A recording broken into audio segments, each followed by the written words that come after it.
All right, welcome back, guys, to another episode of an Inconvenient Sports Pod. I am AG, alongside with my two other co-hosts, Rod and Ricky. Say what's up. Hello, how's it going? Hey, what's up? All right, so let's just jump straight into it. I know we've been talking about football for the last couple episodes, so a couple of you asked if we could talk about something else. This does say sports, not just football. So let's get into it. Last night with NBA news, Stephen Curry is the leading scorer in franchise history. He's been balling out this season. He scored 53 points yesterday. He passes Wilt Chamberlain on the all-time scoring list for the franchise. Congratulations to him. But during that game, there was a crazy injury involving Jamal Murray in the last 50 seconds of the game, which is insane. Yeah, he tore his ACL. It was a shame. Um, he really balled out last season. Hope for a quick recovery with that. Yeah, what are you guys thinking about Stephen Curry, man? How he's doing this season? I know you like the Warriors, Ricky, so you can jump into it. I don't Yeah, like the because war. Ricky I is the mean, biggest bandwagon of all time. I wouldn't be surprised if he wasn't a Warriors fan. She. Yeah. anyways, Dang. All right. so dude, like, I think Steph Curry is Mr. Warrior. Okay, Stephen Curry, like, is gonna have a statue of him outside the Chase Center, like as soon as he retires, probably before he retires, because that's amazing. The past World Chamberlain, it's a huge accomplishment, you know. And Stephen Curry's accomplished a lot of things too, you know. First ever unanimous NBA MVP, three-time NBA champion. Um, I think that he should have won the 2018 Finals MVP. Not Kevin Durant, but that's different debate. But Hmm. honestly, guys, he is the greatest scorer of all time. He's the greatest shooter of all time, and this could even make up a little debate. I think he's the greatest point guard of all time, Oh and wow. Really? that's a lot. That's a lot. You know, you have Magic Johnson. You know, you have other guys: Steve Nash, John Stockton, Isaiah Thomas, and there's a lot of guys. But guys, Stephen Curry. I mean, let's just look at what been able to do this year alone. You know, no Clay. You know, he's having to develop. He's having to play with a lot of guys that are still developing and finding their game, and he still goes out there and he averages about 40 a game and just he balls out, man. You know, it's very unfortunate that he doesn't have Clay this year with him, but he's found a way to still get it done, and the Warriors are still in the playoff hunt. Like they're not out of it like last year. You know, when Hmm. they lost Steph for a significant amount of time when he hurt his hand and was out for the majority of the year. Then COVID hit, and then they stopped. They didn't go to the bubble because they were just that bad that they didn't even get invited into the bubble. So just what he's been able to do this season is just remarkable. And obviously last night passing Will Chamberlain, who had I think 17,783 points. You know, congrats to Steph, man. He's a first ballot Hall of Famer. Like I said, in my book, the greatest point guard of all time. Happy for him. And hopefully that's not the only highlight of the year for them, for the Warriors. Like I said, they're still in the mix to make a playoff run. I really hope they can make a playoff run. It'd be cool, to see if they can do it, without Clay, and because if Clay was healthy this year, man, it'd be a completely different story with the Warriors. I think if Clay would have been healthy, the Warriors would have been, I think, debatably in the Western Conference Finals with the Lakers. That's how big of an impact Clay Thompson is. But Steph, hey man, congrats. Enjoy it. But we know that's not the only thing that you want to accomplish this year. There's a lot to go on. And yeah, man, congrats to Steph. Yeah. They've just been really inconsistent throughout the whole season, though. Um, that is a bold statement to make that they will make the playoffs or still in the hunt with it. Um, I think, yeah, just the help is not there for Steph, but he has been really balling out and he's been really under the radar with everything. Um, but hopefully it does get better with them. Um, they did lose a first round pick last night too. I think I forgot his name, It's but James Wiseman. James Wiseman. It's, Yeah. yeah, their first round pick. He suffered a meniscus injury, Hmm. Coach Kerr said that he has no idea the severity of the injury yet, but he did injure his meniscus last night, is what's being reported. Yeah, so I mean, who knows what's going to go on with that injury, but that's just another man down for Steph, man. And you do need that help in order to reach the playoffs. You can't do it by yourself. Um, everybody needs a role guy. Clay was that other role guy. Um, you know, uh, just many. You just need the role players on that team. But hey, congratulations to Steph, man. What a like he has changed the game for the NBA. Now guys are doing 3 pointers all the time now. Um, but hey, Connor the greatest point guard of all time. That is another debate for another day. But hey, congratulations, Steph. But some other NBA stuff. I mean, the Jazz are playing really well this season, along with the Suns. Wasn't surprising because Devin Booker was balling out last season. I think especially In the bubble. in the bubble. Yeah, dude, Yeah. that guy was on fire throughout that little bubble run. But yeah, Jazz and Suns are doing well in their conferences, along with the Sixers and the Nets. Rod's favorite team, Yeah, I just want to supposedly. give a big old shout out to my Brooklyn Nets. And I know you guys don't believe me, and I know no one else is going to believe me, obviously, because of the success we've had. But I've been there for the Nets, and I supported the Celtics when I was a little kid, and then from the Celtics, I think I supported the Nets because of that huge trade that they made years ago with Kevin Garnett and Paul Pierce, and I think it was Rajon Rondo Hmm. when all three of them went to the Nets, and I was just like, okay. And I don't know, it was just the whole idea of Brooklyn. I've always wanted to be, I've always wanted to visit New York, and I actually have a Brooklyn sign here in my room too, because I don't know, but like I'm saying, I've been a Brooklyn Nets fan for years now. I've seen us be terrible, and for us to now be a winning team is such a great feeling. And I know the city of Brooklyn is, much more appreciative than I am. But I just want to issue you a big FU, AG, for not believing me that I've been a Nets fan this whole time. Yeah, Rod, who was on the '95 team then? Oh, screw you. You act like I was alive during the 95 team. Who was on the 95 team for your A's? For my A's, Yeah, you Conseco. just hear. Oh, whatever. Uh, I don't know, man. We'll get into baseball in a bit though too, but I mean, I'm more of a football fan than anything. But yeah, hey, Nets are playing well with their superstar roster. I mean, them signing Blake Griffin is just remarkable and crazy. But yeah, that team is stacked, and I can't wait to see what they do in the playoffs when they get there. Who I knows how far they'll get? But yeah.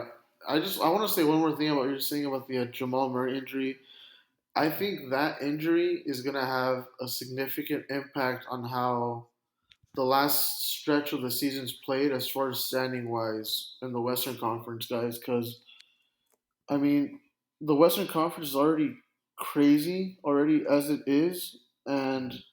I think the Nuggets were in for the fourth or fifth seed right now. The Nuggets, they're the fourth seed, and they're only a couple of games behind the Clippers, and only about it's right there with the Lakers for that fourth and fifth seed. So it sucks that Jamal Murray's out because I think that's I don't want to say the alpha of the team. He's up there with Jokic, but it's a Mhm. significant loss when you lose your star point guard like that, and it sucks that it had to happen in the last seconds of the game too, like that. You hate to see that. That guy. You talked about Devin Booker balling out of the bubble. That guy balled out in the bubble too in the playoffs. I don't know if you guys remember. That guy came back against the Jazz in Yeah, that he play. did. Dude, he brought him back. Like Jamal Murray's like in a couple years, we're gonna be talking about him in the top point guard discussion. He's still going up, but like I said, it's a really bad injury. You hate to see that happen, and also wish him good speed recovery. But yeah, man, like that injury is gonna like just what I just we should keep a lookout on how those Western Conference things are gonna look the next couple of weeks. Yeah, it is pretty tight. Looking at it right now, but Yeah, it is pretty tight. I think it'll be easier for the Lakers now. Since they don't have LeBron, don't have AD. Um, Now that the Nuggets lost one of their star players, they might be falling and might not be so hard to keep the Lakers on track of making the playoffs. Um, they've been on and off for most of the time without those two, but hey, we'll see. But yeah, hope Jamal Murray gets better. Hate to see him go, young star player in the NBA. But yeah, hopefully he gets better. Just finish off some NBA stuff. Bradley Beal, man, for the Washington Wizards, he's leading points per game. He's been balling out this season too, really under the radar on a bad Wizards team, even though they have Russell Westbrook on that team too. But hey, he's balling out, and Rudy Gobert, man, he's playing well. Um, he's leading in second in rebounds, and second in blocks, and field goal percentage leader. He's been having a really hell of a season, man, and helping that Jazz stay at the number one spot in the Western Conference. They're really playing well. But yeah, other than that, that's it for NBA stuff right now. And then MLB, we're not so experts on MLB. I know one person asked for us to talk about it, but I like baseball. I'll watch it on occasion. I don't know. I don't know about these guys. I think Rod said he's a Yankees fan. Am I right? Yep, Yankees fan for sure. We're not doing so well this year. Believe we're right now sitting at 5-6, so Yeah, not quite yeah, sure how. yeah. Mets and Yankees ain't doing good. See you, New York, man, just struggling with their pro teams. I think Ricky's a Giants fan. Giants fan, let's go, baby. One of the last 4 out of 5, I believe, and you know. But Yeah, hey, man, I can, I love I love baseball too. I may not love it as much as I love football in the NBA, but I can always get into some baseball too. yeah. I think going to a baseball game is twice as fun than just watching on TV. Um, I went to a baseball game and I enjoyed it more in person than just watching on TV. They do a lot with the fans, so I really appreciate that. But hey, this is a sports pod and we talk about all sports, so we're doing it. But just go off of MLB. Boston on a 7 game winning streak. Um, at first they lost their first three, I think. Then since then they've been on a 7 game winning streak and been the hottest team so far in the first week of. It's been the first week, right? They just ended the first week of We're looking at it's like it'll be almost be 2 weeks. Two almost 2 weeks. weeks Yeah, roughly, just Yeah, because we're yeah, 11 roughly two games weeks. in. Yeah, yeah. I never like looking at MLB early in the season and getting too in depth because dude, it's 182 games or something like that. yeah, And it's a long season. You can start. after the go ahead. Sorry, go ahead. No, I was just gonna say you can start off like 11-2 or something incredibly hard, and then just to shit the bed the Crash and rest of the burn. season. Yeah. Yeah, crash and burn, man. Like after the All Star break, that's when it matters. Like that's when I get into baseball, and especially during the playoff season, like that's when baseball's hot. Hmm. That's when I love watching it. And the A's for the past few seasons have always been cooking. Um, After the All Star break or a few weeks or a month before it. So that's when I love watching. But yeah, Boston so far, first 2 weeks, been the hottest team. LA Dodgers still the top team in the MLB with that 8-2. Um, some quick stats. Byron Berkston from the Minnesota Twins. He's been pretty good. He's been leading home runs. He has 5 right now, and on base percentage and all that stuff. Is really good. Gets on base a lot. Gets some hits. Yeah, he's been doing so well for the first 2 weeks. And the San Diego Padres um, has been a surprise team for me. Last season they did okay, but man, I think the past 10 years or maybe even longer they haven't done really anything. So it's really surprising for me to see them up there with the Dodgers right now in the conference. Um, but yeah, they've been doing so well. Any other thoughts on MLB guys or I mean, I honestly, man, I never thought I'd hear myself say this, but I'm just so happy that baseball's back. uh Given that what we've been through the last year, and you see stadiums with fans, and it's awesome to see that because we've had the roughest years, roughest year. this last year, man. And so I'm just happy it's back. I'm actually gonna go to a Giants game next Saturday night, and I'm really looking forward to that. Um, just it's gonna hit, because it like you said, AG, going to a baseball game is fun. Yeah, Like they don't sell it good enough on TV compared to when you go to a game. yeah, So I'm just excited to have sports back, man. I'm all into it right now. The Giants are about an out away from finishing the game, but I'm happy, man, and that's all I can say about baseball. yeah. Yeah, I it's really. Oh, go ahead, Rod. sorry. No, I was just gonna, say on this one take about the Texas Rangers that it's so funny how I believe Ricky was saying that it's good to have baseball back because you look at it like the first for opening game for the Texas Rangers, they were able to sell, I believe, what, like 38,000 tickets. And I know Texas was like truly one of the first states to say, hey, you know what? COVID doesn't exist anymore, apparently. And just, right? They just said, screw it. Let's open everything now. No mask, no nothing. Just screw it all. And, right, opening day, they sold about 38,000 tickets. So, like, like Ricky was saying, people are just happy that sports are back. And I think, hey, like, I don't, I'm obviously not from Texas. I wouldn't understand myself, but, I don't know if, you know, once everything opens up, the first thing I think about is, hey, I want to go to a Texas Rangers game. Mm-hmm. And but I mean, hey, good, good for the state of Texas. And I know we're going to be opening up as a state soon. I know we probably are still going to have our masks mandate, and maybe I'll understand it when the 49ers are actually able to play in California this year rather than having to go to a completely different state. Yeah. I think Yeah. Ricky's watching the game right now. I think that's what all that clapping noise is about. Really? Yes, Is sir. that what it Let's is? go. Giants just finish it off, guys. All right. I'm sorry. Let's go. I was But kind of yeah, wondering what like you're doing. honestly, Rod, like it just like you were saying about the Texans and all that, and all those fans coming up. It just shows how big of an impact sports has, guys. It people sometimes don't think of sports as like just people running around and people cheering for no reason. Sports like it really brings people together, man. Like it's really one of the more underrated values that sports has. Like it just and especially given through what we've been through, man. That's why I think a lot of people show up to that Texas Rangers game. They're Mhm. like, hey, because it reminds them a part of what life used to be, before all this happened. I mean, I don't really blame them. I want to go to a ball game too. Get to, if my state allowed it, yeah, which they are. But it just sports is big, man. It brings people together. People.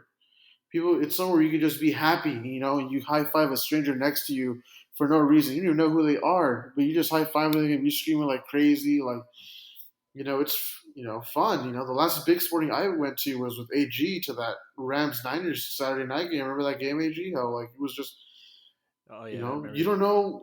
I want to feel that again, man. Like it's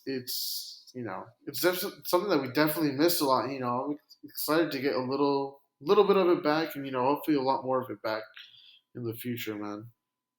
Yeah, I think signs are pointing really well towards opening back up in our state in California. I really miss going to a football game, and I wouldn't even imagine that me and Ricky would have gone to the last football game where they had fans. Is it 2 years, a year ago now, 2 years ago now? It'll be Um, clear, like a year and a half, kind of. Year and Yeah. a half. Yeah, who would have thought, man? We would have went to our last one, and having a year without no fans and all the sports. It sucks, and it does. As fans do affect games a lot. I mean, you look at like teams like the Chiefs or the Seahawks, or the even the Raiders. Like you know, fans do affect the games, and they're a really big part of the games. And the pro athletes say that same things. Like fans are part of the games. Getting in the team's head, being loud and crazy, but overall, just having a good time with different uh, diverse people at a game. And I'm glad it's opening back up. And hey, yeah, good for Texas, man. But California's up there too. I think we'll be looking at you know going back to stadiums, and I'm very excited for it. And hopefully we get to all three of us get to go to a Niner game or a baseball game. So I'm looking forward to it. But stay on the COVID topic. Let's just jump into the NFL. The NFL, um, now that the vaccine is gaining more open to everyone taking it, the NFL has released a statement where COVID vaccinations are mandatory unless it's proven that, or yeah, unless it's you have a good, um, not excuse, but a good reason to not take it if it's religious or other beliefs. Um, but other than that, if you don't take it, you're, I think, banned from, I think, all team activities and stuff. Um, Really? yeah, so that's what I read, which is crazy. I mean, people are freaking out about it. I saw on Twitter, but it's nothing different from like, I don't know if you guys remember, but in elementary school we would have to take shots for like chicken pox or other. I forgot the other two things we had to take in elementary and middle school in order for us to attend a school because kids are nasty and Yeah. germs get spread, and we have to take that vaccine to not only protect ourselves but to protect teachers, protect everybody. And it's not, and I don't think it's so different from that now. And some jobs do, you know, require certain medical things for you to take, but a lot of people are freaking out about the vaccine, and I think we're gonna see a lot of people in the NFL, not crazy a lot, but a few, are probably not going to take it for some reason. But I mean, we'll see. What are you guys' thoughts on that? Any thoughts? Well, let's see.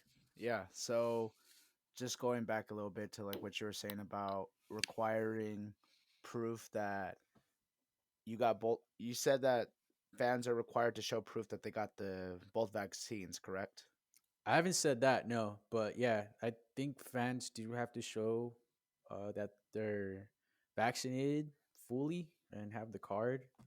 If I'm not Hmm. mistaken, I mean some states. I don't know if Texas does that since they said they're open completely, but I know our Yeah. state requires that. But yeah, Well, yeah, we're the most strictest state in the entire country, I would imagine. But yeah, um, honestly, yeah, if I think it's good for just sports and health wise. I mean, obviously these players almost held out beginning of the whole like before this season because they really wanted to feel safe enough to play, hmm and that should just be a basic human right for these players. Like we don't just expect them to go out and risk their lives just because for our entertainment. They obviously should be able to feel safe, and you saw a lot of players opt out of the season last year. I don't know, I don't know if a lot of people remember this, but there was a lot of key guys from teams that just said nope, we're not going to play because we don't feel safe enough, even with all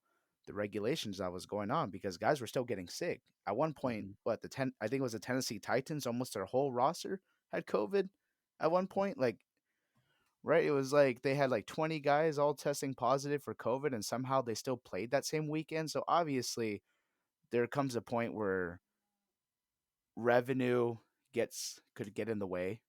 hmm Like, teams want to think about making money first, and it's unfortunate that players' health is kind of like pushed aside a bit for money. But yeah, yeah, so I think they should definitely work on you know, expanding more for the safety of players without a doubt. Because I'm surprised in all last year they didn't cancel a single game. Not a single game was canceled because of COVID, and that's surprising. yeah. Especially with I mean, they did push back on the Ravens and Titans game. I remember, and players' health was pushed aside a few times with teams that didn't have the winning record like those two teams did. Like in for our instance, the Niners. The Niners still played a game with guys that were sick and not giving them a week to, see if like, hey, if it's a false positive or not. And you force these teams just to get, smashed starting their, third string, fourth string guys. That's what happened with us with the Packers. and that was very irritating on how the NFL handled that. Yeah. But I I mean I like this regulation so that way, we can that teams don't won't get set back, with getting sick and stuff, I hope um the people will understand like this vaccine is really important to take so we can go back to normal lives and won't have to deal with this, and especially on the NFL players, like you said, a lot of guys opted out of the season because they felt it wasn't safe, to play and go back to their families and potentially getting them sick. And I remember Raheem Mostert, I think he recently had a baby last year, right? Something like that. Right. Yeah, he recently had a baby, and it was, he almost didn't play the season because, he didn't want to bring back, COVID to his wife and his newborn son or newborn child. And, it was really sad to see players, have to make that kind of decision. Yeah, sorry guys, got a little messed up with my audio, but we get back on track, and here's the rest of the pod. Yeah, go ahead.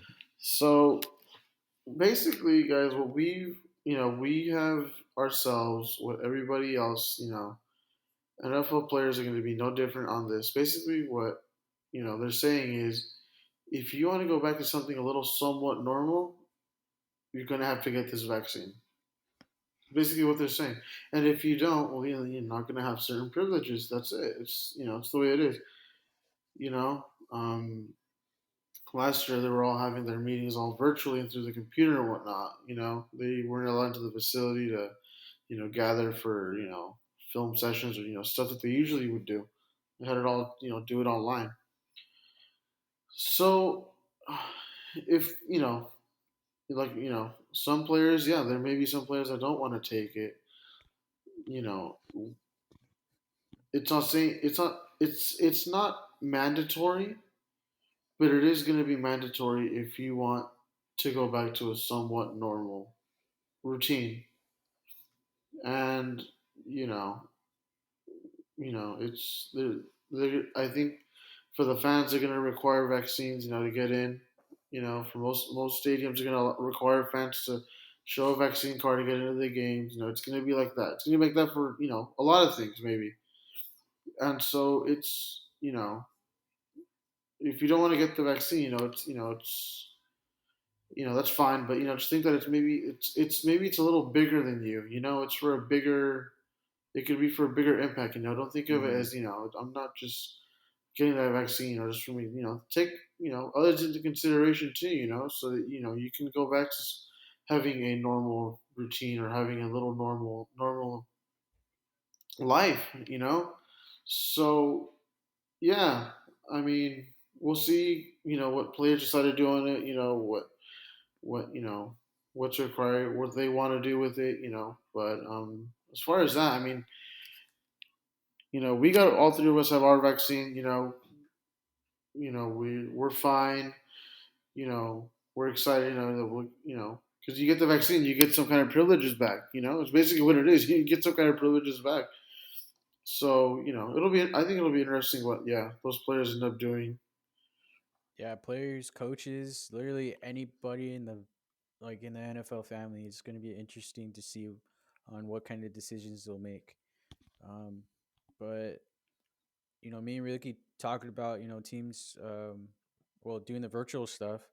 Voluntary workouts are coming up soon, and already three teams opted out of it. Broncos, Seahawks, and Bucks, and probably a few more teams, maybe all of them, depending on where they're at. Uh, but they're the first teams to opt out of voluntary holdouts, so we'll see with that. But I hope for the best. I'm glad players are even having the choice of not even attending voluntary workouts, hence voluntary. They don't really have to go.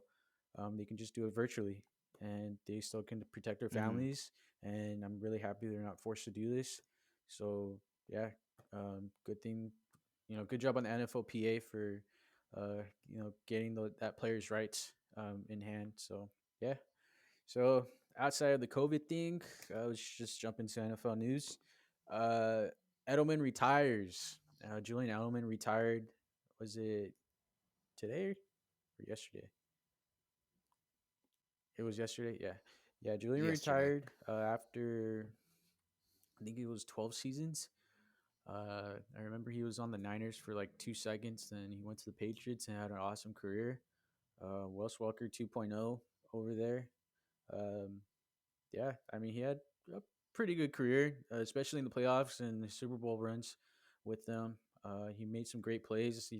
With that one crazy catch against the Falcons. I don't know if you guys remember that, which helped to seal the comeback.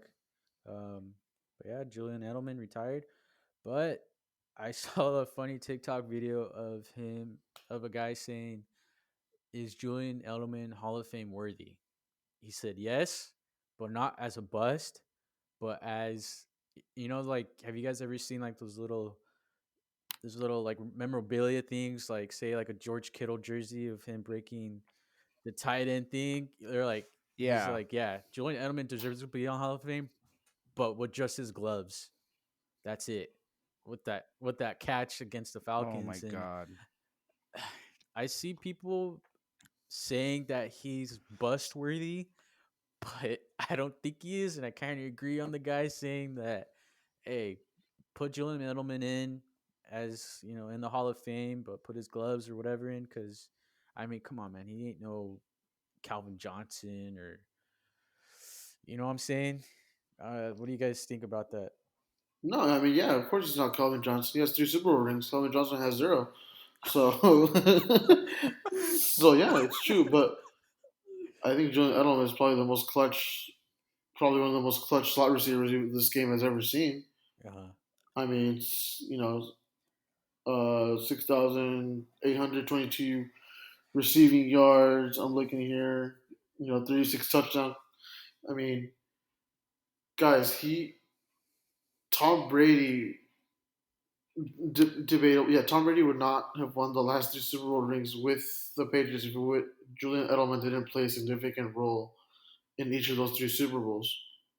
mhm, I mean, we can agree on that. I mean, I mean, you not only that, but like when Tom Brady would do those play action passes, what are we going to see? We're going to see Julian run.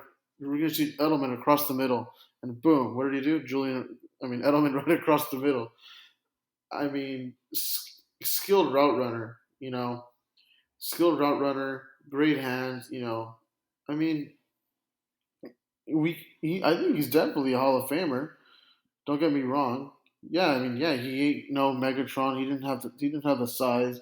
He wasn't the biggest guy. He wasn't the fastest guy, but he was the guy that had the most impact when he was on the field, and that's what, in my opinion, makes him a Hall of Famer. That catch against the Falcons, yeah, one of the greatest catches in the Super Bowl I've ever seen.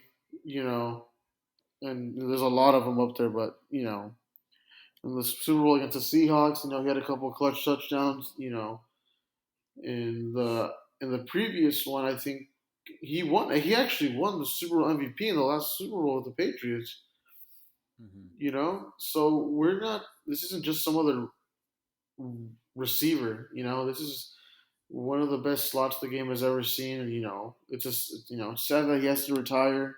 He was actually one of my favorite players to watch. Because you just never know. Like, hey, when in doubt, throw it to Julian Edelman, dude. That's all I gotta say. When in doubt, just throw it to Julian Edelman, and he'll find a way to catch it, and he'll find a way to bail you out. Because mhm, he was the guy.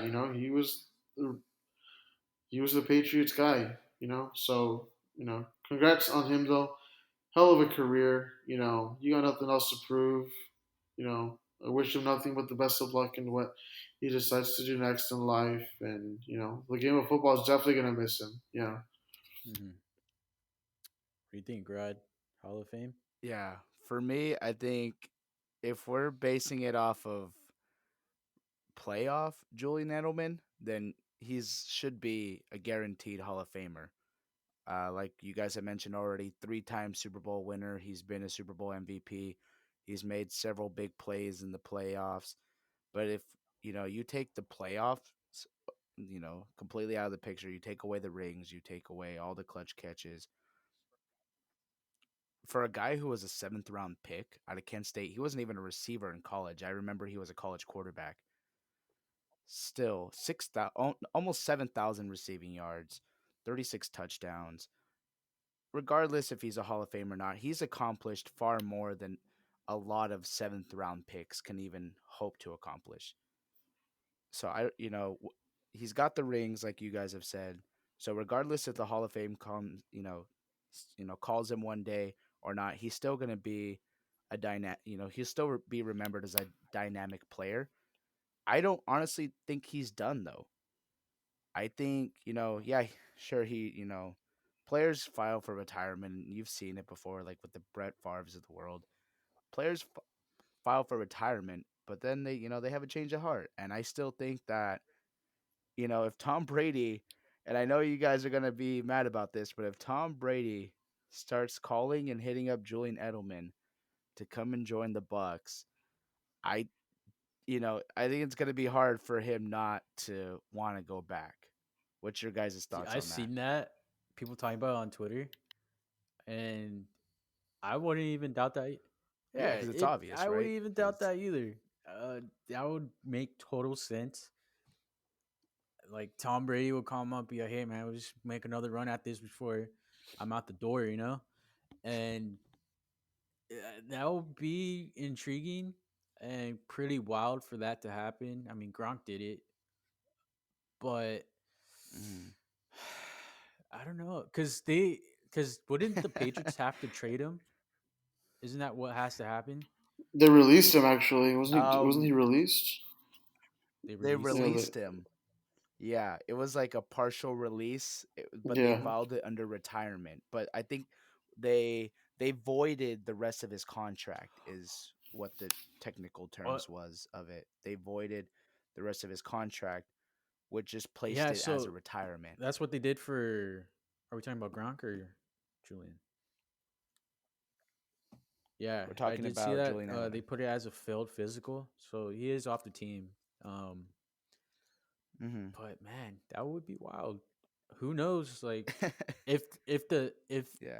the Bucks are down a receiver this season, they might call him, and I could see Julian taking that phone call and joining the team, Hmm.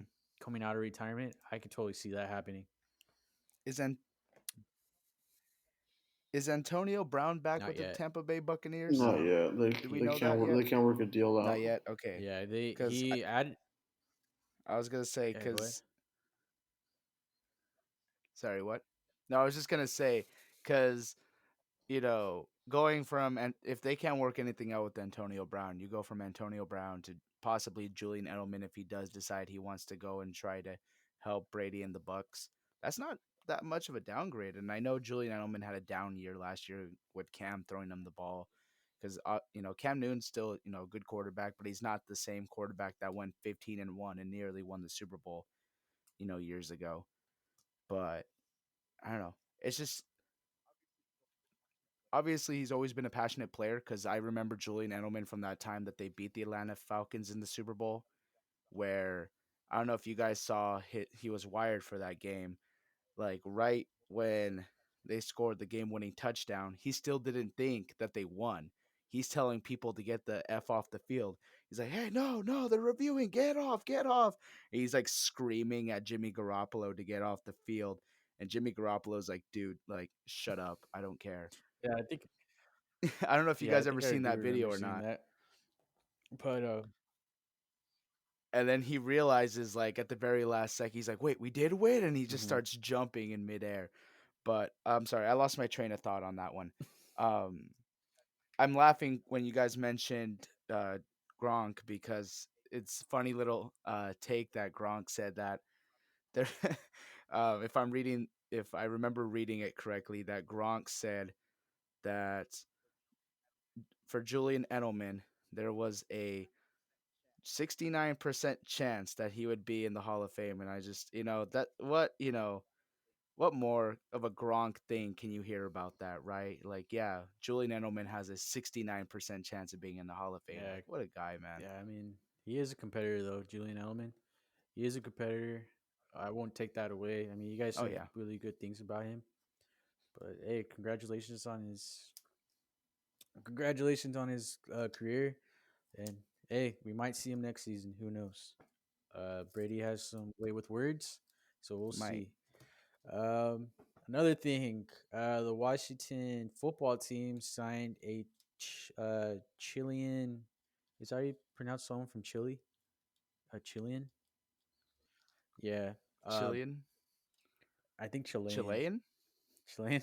Chilean. I think is. But hey, Our apologies to any people from Chile who yeah, might be listening to this. I would assume not, but our apologies my bad. in But advance. yeah, they signed a college basketball player from Chile, named Sammy Reyes.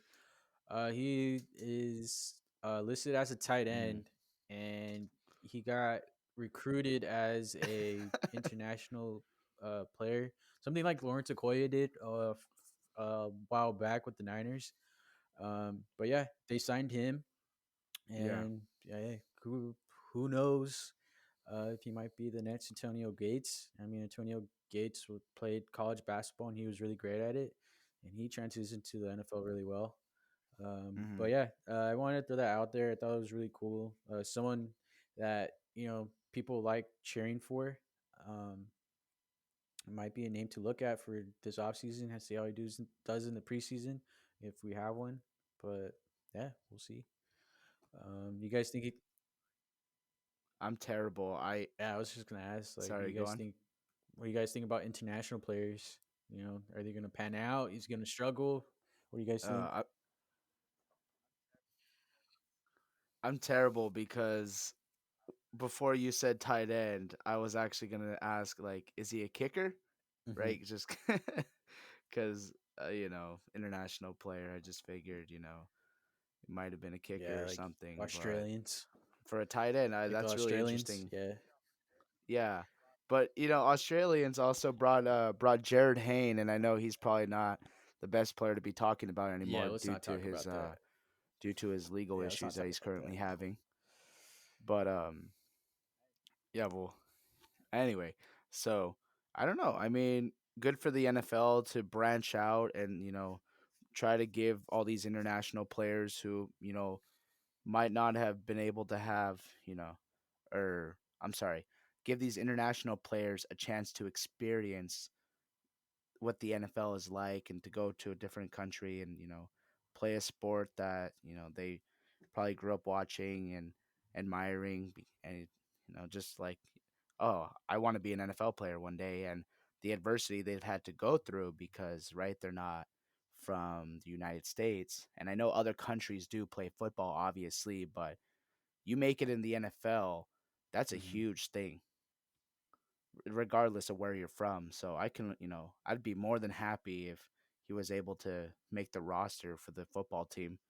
Hopefully they can get themselves a name next, Hmm. is right? So we don't have to just call them the Washington football team Yeah. anymore. What do you think, Ricky? Think he's gonna pan out or? Honestly, man, like we've seen a lot of players that never played tight end turn into a tight end. Logan Thomas, the current who was their top tight end last year, didn't play tight end in college. He played quarterback. Blake Bell, who's now a tight end, played quarterback in college. We've seen it happen a lot. I mean, it's awesome, and he was a basketball player. I don't, never played the position, but it's a trip, because I read a little actually read about that a little earlier today. He actually his plan was to go to the NBA, man. He wanted to go to the NBA and play basketball, but his friends and everybody said, "Hey, man, Mm. you're fast, you're strong, you're a freak. Why don't you give it a shot? Give this football thing a shot." Basically, what they said. So, and I actually saw a couple of highlights from the pro day, and he's not bad. I mean, he has the frame of a tight end. Which is like Jimmy Graham. Antonio Gates. Tony Gonzalez frame. You know, um, it's all about hey, man, we've seen that you don't need to be a football player to be a great football player. This guy, who knows? Maybe he could be the best head in the league one day. or Yeah. second best, because George Kittle's always going to be number one. Yeah. But who knows, man? It's awesome. I love it. I love the move. That the NFL, is expanding a little bit. In its own way. How how like the NBA found a way to expand. Overseas and all that. Become international. So it's cool, man. It's awesome. It's a good thing to see. Whatever it takes to make the game more entertaining for us fans, we'll take it. We'll take it. Hmm. So it's exciting to see, man. Yeah, So wish Sammy the best of luck. Yeah, it is great to see. I think it's about time the NFL expands more because right now the NBA is just everywhere in the world. I mean, just it just really popular. MLB is not too far back either. I mean, they've always been an international sport. They always get great. Now there's great players coming out from Japan. Um, and they always had players coming out from like the Dominican Republic, Mexico, and um, all the South American countries. And I'm just really glad the NFL is expanding. I know the Niners had on the roster Mark.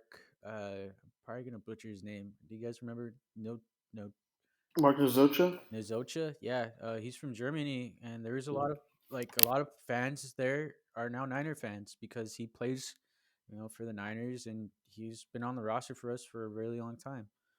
So I'm really happy the NFL is expanding, and it's really exciting to see, other countries get to see what we're all about. Yeah, so best of luck to Sammy, and it's probably a player for you guys to root for, and yeah, good luck to him. But to finish off the podcast today, let's talk about. I know Rod did want to talk about the number three pick and stuff, but I want to talk about how the analysts oh well. keep on changing their mind about the number three pick.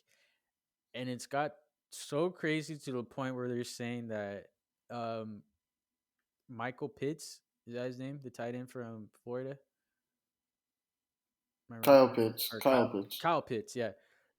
They're saying that the Kyle Niners Pitts. traded up to number three to get Kyle Pitts now, which is he is people are ranking him Oh my the god. second best player as an athletic standpoint, which they're probably not wrong.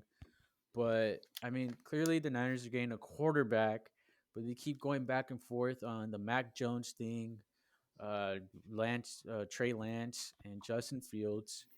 And Adam Schefter said one day, like, "Hey, it's set in stone. They're gonna get Mac Jones." Literally the next day with the interview with Matt Miyoko, he says, "Oh no, but they changed their mind and they're open to three options." So what is it? Why do analysts keep on changing, the views? And I think this is a good sign that the Niners are not leaking anything. The only guy that got I like his take from was Ian Rappaport.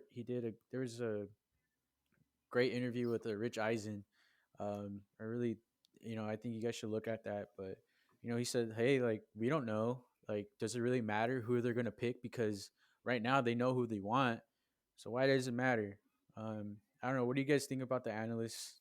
Going back and forth with it, and are they just trying to get a story out just to get clicks? What do you guys think? Are you guys frustrated with it? Look, Kyle Shanahan and John Lynch have already, I guess, sort of come out and said that they have not told anybody who they're drafting, and only I believe Kyle Shanahan and John Lynch are the only people that know who they want to get. So all of this insider stuff, it's got to be coming from somewhere else because Kyle Shanahan won't even tell his scouts or his other coaches who is his preferred quarterback because he wants to keep it under wraps that bad. And you think about it, a couple years back when the Niners had the number two overall pick, and obviously Arizona was going to draft Kyler Murray, it was who is the 49ers going to take at two? Are we going to take Nick Bosa or are we going to take Quinnen Williams from Alabama? And I don't know if you guys remember all the takes from that same draft, too. Everyone was saying the 49ers preferred Quinnen Williams Mm-hmm. over Nick Bosa. They were having dinner with Quinn Williams. They were flying him out to Santa Clara to have dinner with him. So all these analysts are like, okay, yeah, Quinn Williams is going to be the guy. They prefer him instead of Nick Bosa.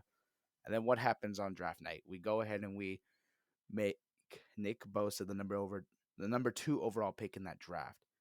So I'm really not paying attention to any of these smoke screens right now. I think, we could have had Mac Jones at 12 where we were before.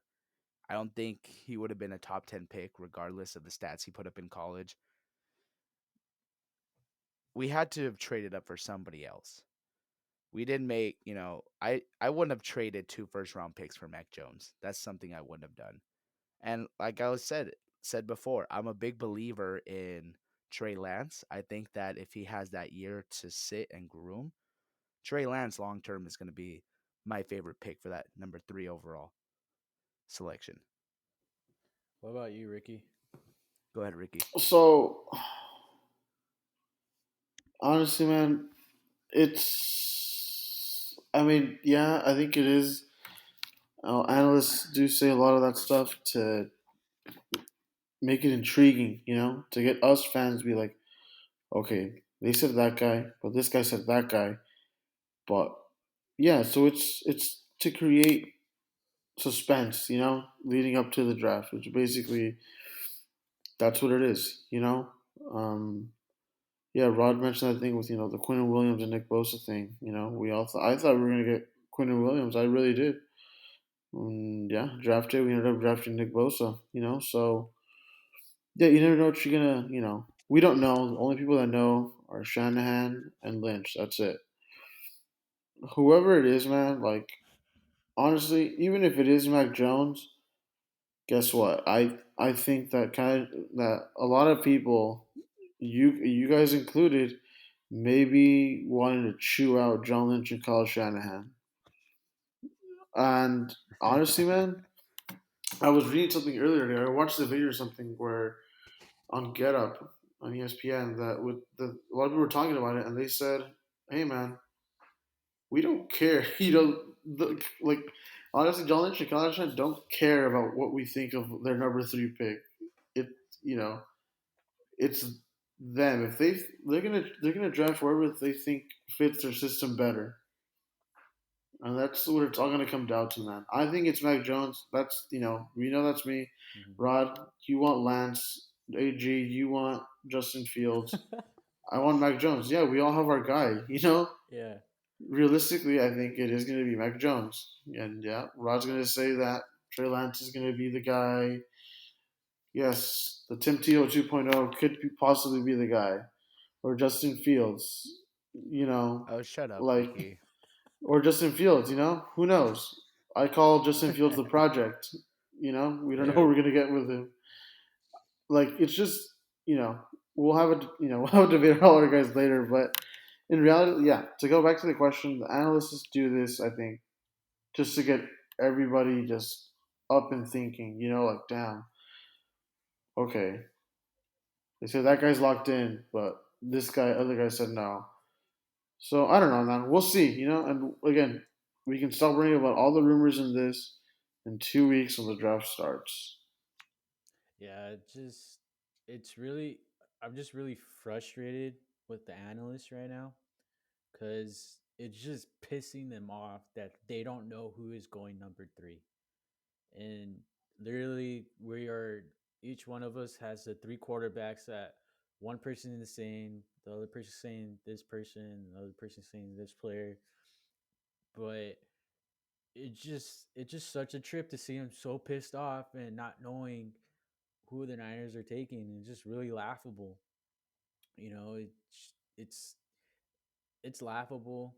Um, but I just like you said, I can't wait for the draft to start in a couple weeks.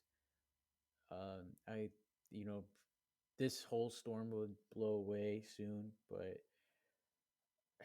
I do trust Kyle Shanahan and John Lynch to pick whoever they want and whoever fits their system. I hope it's a good pick. Um, I mean, John Lynch has missed a couple picks with Reuben Foster, Solomon Thomas, Dante Pettis. Uh, It just worrisome at the number 3 pick, and they hit it with Nick Bosa and many other guys. But I just hope whoever they get at quarterback, the most important position on the field, is right. But Justin Fields, in my opinion, is probably the better selection because he has done more of the pro style under center than Mac Jones, and he has a better completion percentage in that pro style than Mac Jones. I saw in a stat, and he's just done it really well, and he just makes more sense than Mac Jones, in my opinion. And he was more mobile, and I love that in a quarterback. And I think the Niners really need that because there's some situations where we needed the quarterback to run out of the pocket and make plays or step up in the pocket, scramble, whatever he can do in order for us to win games. And I think we really need that as a fan opinion, as my inconvenient opinion on the quarterback situation. But yeah, you want to add anything else, Ricky? Fair enough, man. I mean, I don't know. It's like I said, we all have our preferred guy. Yeah, we can hear you. I'm gonna ride with Mac Jones. You know, it's and again, I think a lot of people are like we were saying. A lot of people are making a big deal like the Niners are gonna go see Justin Fields' second pro day. That's been another big story. Like, Yeah, oh, they're gonna go see Justin Fields' second pro day. That means they're getting Mac Jones. I mean, sorry, Justin Fields. You know, um, it's a build up. It's a build up of suspense. It's like fuck. Okay. So it's I don't know, man. I just want a quarterback who can make his reads and do what's asked of him. Not you know if you can do more than what's asked of him, that'd be great. But I just want a guy who's confident in himself and and confident that he could lead the team to victories, which is what is essentially the goal in the NFL is to win games, to get it done. You know, it's yeah, it'll be interesting to see. But I'm gonna ride with Mac Jones, dude. I'm gonna ride with him all the way. Let's do it. yeah. All right. Well, I guess that concludes today's podcast. Thank you guys for listening in again. Um, don't forget to like and subscribe. Make sure you share with some friends, family, whoever likes sports. Get us more out there. But yeah, we'll see you guys on the next episode. Thanks for listening, and we'll check you guys out later.